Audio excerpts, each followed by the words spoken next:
conocen la leyenda urbana del hombre del gancho. Un chico, una chica, solos en un auto de noche. La música romántica da lugar a un aviso por la radio. Un asesino escapó del loquero. En lugar de mano, tiene un gancho de carnicero con el que mata a sus víctimas. La pareja se asusta por un ruido que escucha afuera, sale disparada y cuando llegan a la casa de ella, encuentran clavado en la puerta del auto un gancho. Toda leyenda nace de la realidad. Esta es la historia de un asesino maniático, un pueblo armado hasta los dientes, vigilantes nocturnos en busca de justicia callejera y un crimen sin resolver. Estos son los hechos concernientes al caso del asesino fantasma, los crímenes a la luz de la luna de Texarkana.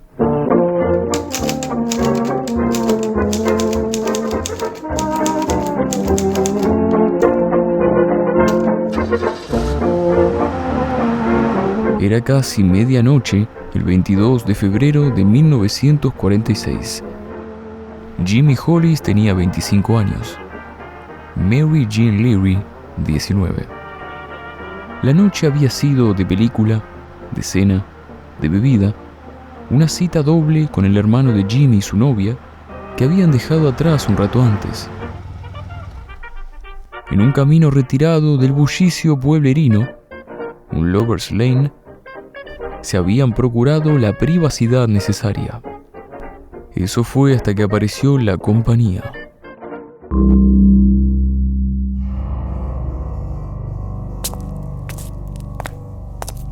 Un extraño llegó apuntándoles una linterna en la cara y ordenándoles que salieran del coche.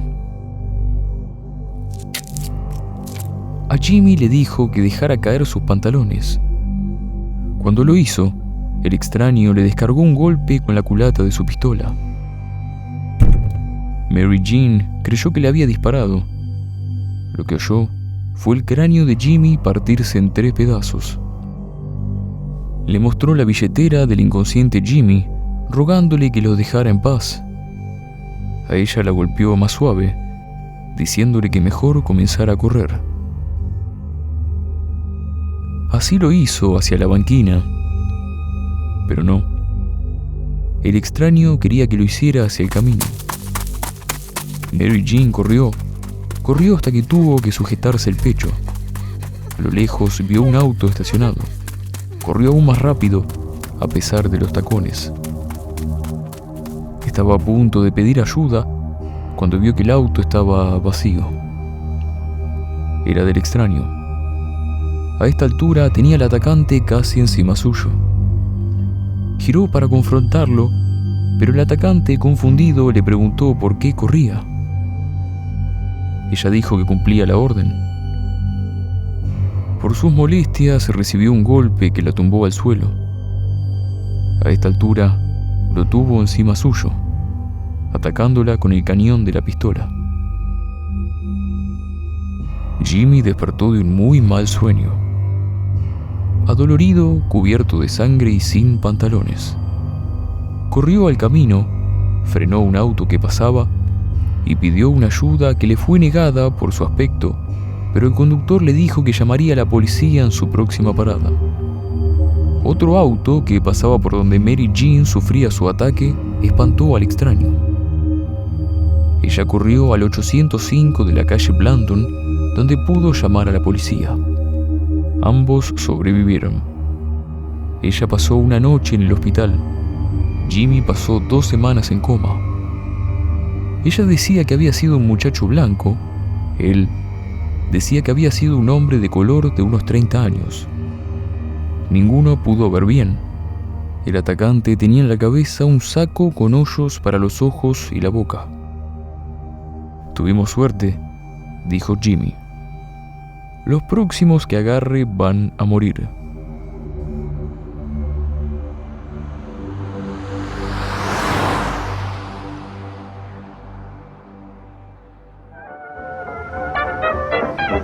Texarkana es una ciudad dividida entre los estados de Texas y Arkansas, rajada por vías de ferrocarril y caminos de grava. En esos buenos viejos tiempos de 1946, La guerra había terminado, la victoria podía olerse en el aire y los jóvenes no tenían que preocuparse por ser enviados a tirotearse en otro país. Las preocupaciones pasaban por quién iba a agarrarse a puño limpio en el Challenger Starlight o quién iba a conseguir la cerveza en el Laces. Puertas y ventanas destrabadas, domingos de iglesia, actividades comunitarias, la fotografía perfecta de una pequeña ciudad despertando del estupor de la guerra solo para encontrarse con una pesadilla.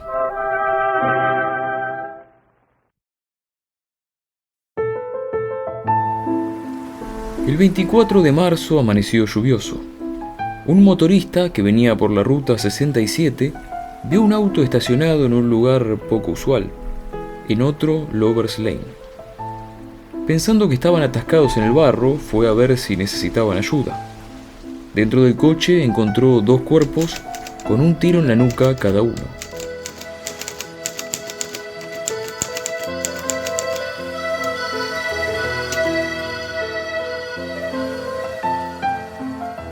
Richard L. Griffin tenía 29 años, era veterano de guerra y se ganaba la vida como carpintero y pintor de casas. Polly Ann Moore tenía 17 años. Hacía menos de 2 meses que salían. La diferencia de edad no era problema ni para ellos ni para nadie. Esa noche habían cenado con Eleanor, la hermana de Richard y su novio. Él estaba sentado adelante, con la cabeza sobre los brazos cruzados y los bolsillos hacia afuera. Ella estaba en el asiento trasero, boca abajo. Cerca del auto había un charco de sangre. A ella la habían matado afuera para después volver a acomodarla adentro. La policía hizo poco para preservar la escena. Los espectadores metían ojo y mano como si de un museo se tratase. Cualquier huella o marca en el camino se las había llevado la lluvia.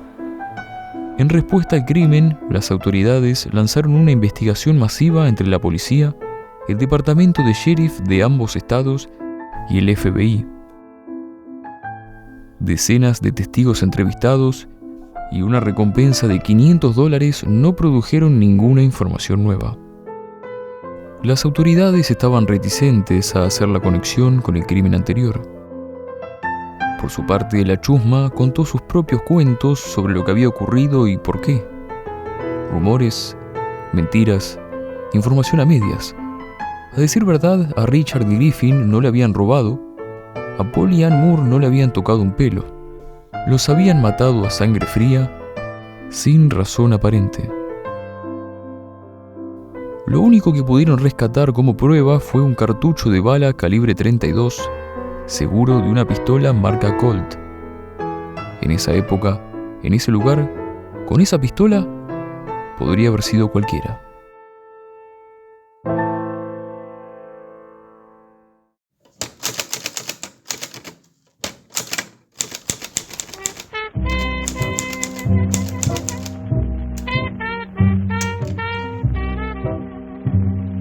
Todavía era de noche, a eso de las 6:30 de la mañana del 14 de abril, cuando la familia Weaver iba conduciendo por North Park Road. Al costado del camino vieron un bulto tirado. Todavía no podían verlo, pero el bulto estaba sobre un charco enorme de sangre. La noche del sábado 13 fue la última vez que Betty Jo Booker tocó el saxofón en su banda de secundaria, The Rhythmers. Paul Martin, un amigo desde la época del kindergarten con el que salía hacía poco, fue a buscarla en su Ford Coupé. Ella tenía 15 años, él 16. Una noche fría en la que buscaron abrigo el uno en el otro. La policía recibió la llamada el domingo temprano por la mañana. El Ford Coupé estaba en la entrada de Spring Lake Park, con la llave todavía puesta. Lo que la familia Weaver vio fue a Paul Martin de costado, tirado a 3 kilómetros de su auto, abatido de 4 disparos, uno en la nariz, uno en las costillas, uno en la mano derecha y el último en el cuello. No buscaban a nadie más. Creían que Martin había sido la única víctima. No fue hasta que los compañeros de banda de Betty Joe notificaron a la policía que ella había estado con el occiso que los agentes ensancharon la búsqueda. 5 horas después, la encontraron sentada detrás de un árbol, con una mano dentro del bolsillo de su abrigo, un disparo en el pecho y otro en la cara. El sheriff Presley rectificó su error del caso anterior, preservando la escena. Había signos de lucha, había un charco de sangre y una serie de pisadas que llevaban a ningún lugar. Había un casquillo de bala calibre 32 que provenía de la misma pistola que el crimen anterior.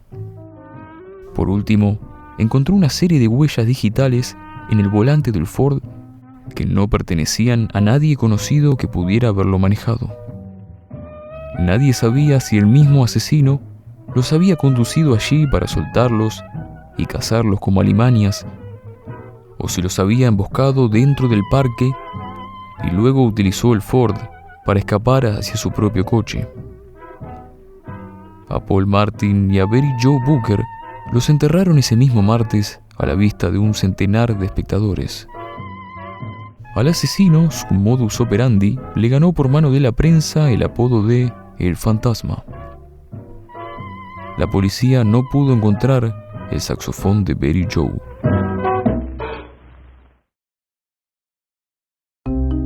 A esta altura, el aire de Texarkana podía cortarse con tijeras. El saludo de un vecino era ahora una mirada de sospecha. Las puertas abiertas por tanto tiempo estaban ahora cerradas con un candado. Los negocios cerraban temprano y los niños ya no jugaban hasta la caída del sol en las calles. Las señoras pudientes establecían campamento en el Hotel Grimm cuando sus maridos salían de viaje. Otras armaban alarmas caseras con hilos, clavos y ollas mientras dormían entre su marido y una escopeta cargada. Los policías y el asesino no eran los únicos acechando en los Lovers Lanes. Los adolescentes dejaban autos estacionados junto al camino con maniquíes al volante esperando poder atacar al fantasma. Una noche, el agente Tillman Johnson, vestido de civil, encontró a una parejita abrazada en un auto al borde de la ruta. Bajó de su coche, golpeó la ventana del auto de la pareja, se identificó y les preguntó si no tenían miedo de andar solos por ahí. La jovencita le respondió: «Usted debería tener miedo. Menos mal que me dijo quién era, porque pensé que era el asesino». Y le mostró una calibre 25 que le había estado apuntando al rostro durante toda la conversación. Las pruebas falsas estaban a la orden del día. Adolescentes borrachos tirados al costado de la ruta, algún grupo que no llegaba a casa, aunque más no fuera por irresponsables. La única prometedora fue una llamada de una tienda de instrumentos. Un hombre nervioso había querido vender un saxofón. Cuando el dueño de la tienda le dijo que aguardara un segundo, que iba a la parte de atrás, el hombre salió corriendo. Lo arrestaron 2 días después en el Hotel Waterfront, después de querer comprar una calibre 45 en una tienda de empeño. No tenía ningún saxofón, pero sí una bolsa con ropa ensangrentada. Dijo que era su propia ropa, sucia, después de una pelea en un bar. Por desgracia para la policía, decía la verdad. Ninguna interrogación de las cientos que hicieron dio frutos. 2 semanas después del ataque en el parque, una llamada anónima al Texarkana Gazette dijo que una semana a partir de ese día iba a haber otro ataque. Los reporteros sumaron 2 más 2 y se dieron cuenta de que había habido 3 semanas entre cada uno de los ataques. Comenzaba la cuenta regresiva.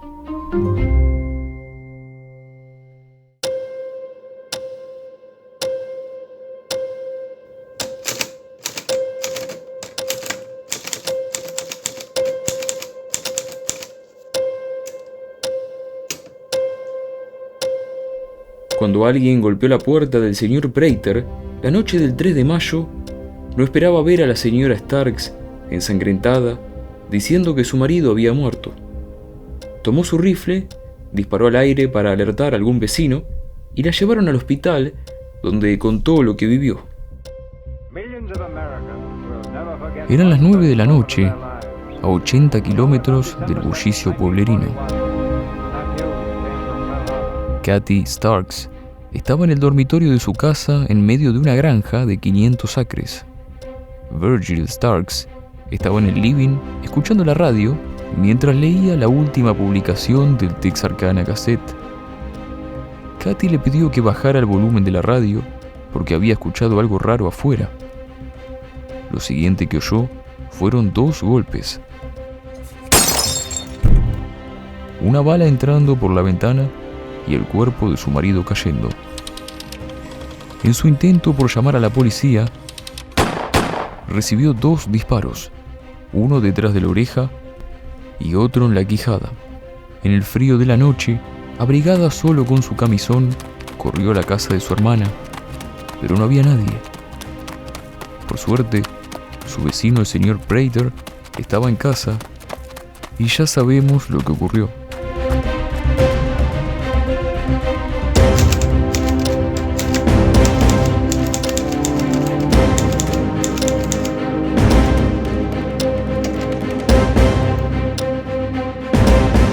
Para cuando la policía llenó la zona de barricadas, el fantasma ya había escapado. Los sabuesos siguieron una serie de pisadas sanguinolentas que se convertían en marcas de llantas antes de desaparecer. Un modelo peculiar de linterna encontrado en la escena, que ninguna tienda de la ciudad vendía, fue enviado a Washington para estudios forenses del FBI. Los resultados arrojaron que no había huellas digitales. Un montículo de colillas de cigarrillo encontradas donde las huellas desaparecían tampoco sirvió de mucho. Al señor Stark lo enterraron a los pocos días, despedido por más de 500 personas. Las autoridades contactaron al doctor Anthony LaPala para realizar un perfil del asesino, algo absolutamente novedoso para la época.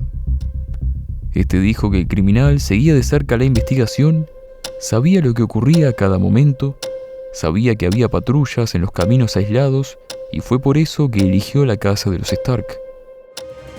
Un sádico de aparente inteligencia, de los que terminan sin ser atrapados.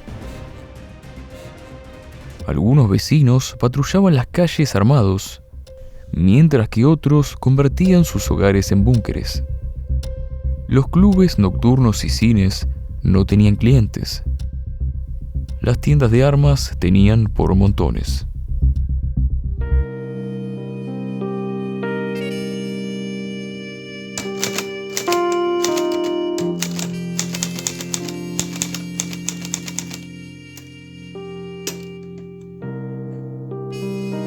Pasaron las 3 semanas sin nuevos ataques.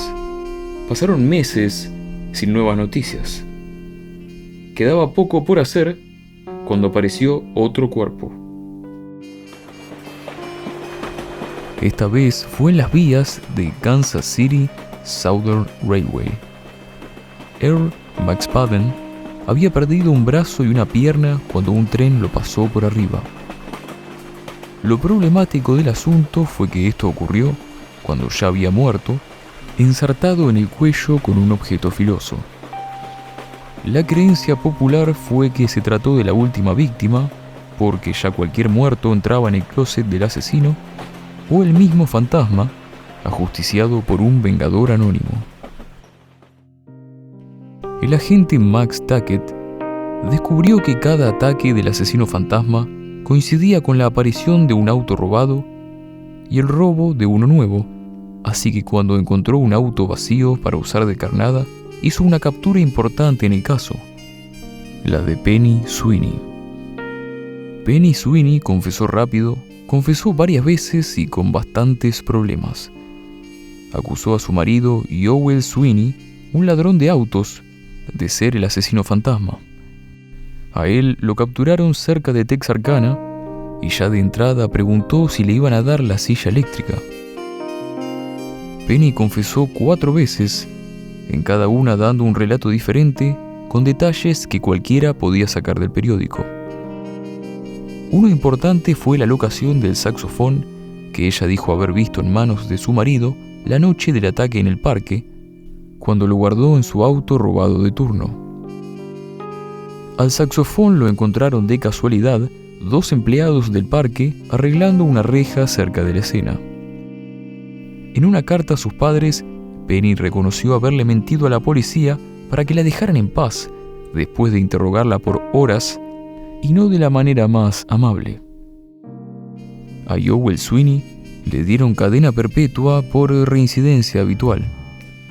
Las huellas digitales tomadas del Ford Coupé de Paul Martin no coincidían con las de Sweeney. En noviembre del 48, a Henry Doody Tennyson lo encontraron tirado en su habitación. Había tomado cianuro de mercurio. Dejó una nota confesando ser el asesino fantasma. En una segunda nota decía que esa no era la razón por la cual decidió darse un trago de veneno para ratas, sino que ya no quería ser una molestia. No tenía amigos, no tenía amores. Sí tenía un complejo de inferioridad y encajaba a la perfección con lo que muchos años después uno podría llamar asesino serial. Por un lado había un problema. Doody no sabía manejar armas y no había aprendido a conducir hasta 1947. Por otro había sospechas. Henry Doody Tennyson estaba de una u otra manera conectado a todas las víctimas. Trabajaba de acomodador en el cine Paramount que frecuentaban. Tocaba en la misma banda que Betty Joe Booker. Y su hermano mayor era amigo del fiscal adjunto a la causa. Sin embargo, las huellas digitales tomadas del Ford Coupé de Paul Martin tampoco coincidían con las de Doody. Había además un prisionero de guerra alemán que nunca nadie vio, un autoestopista que se ufanaba de haber sido autor de los ataques y un veterano de guerra que participó en la masacre de Lipak durante la Segunda Guerra Mundial con resultados similares a los crímenes del fantasma. Así como había una lista de sospechosos, también había una lista de posibles víctimas. Además de Max Baden, que comparte podio en ambas listas, estaban Lawrence Hogan y Elaine Eldridge. En octubre del 46, un pistolero desconocido acribilló a la pareja en Florida con balas calibre 32. No hubo ni culpables ni pistas. Otra fue Virginia Carpenter, una estudiante de 21 años de Texarkana que desapareció en junio del 48 en Texas. Conocía personalmente a 3 de las víctimas. Como muchos otros, las palabras que cierran este caso son las mismas. Nunca encontraron al culpable. Un chico, una chica, solos en un auto de noche.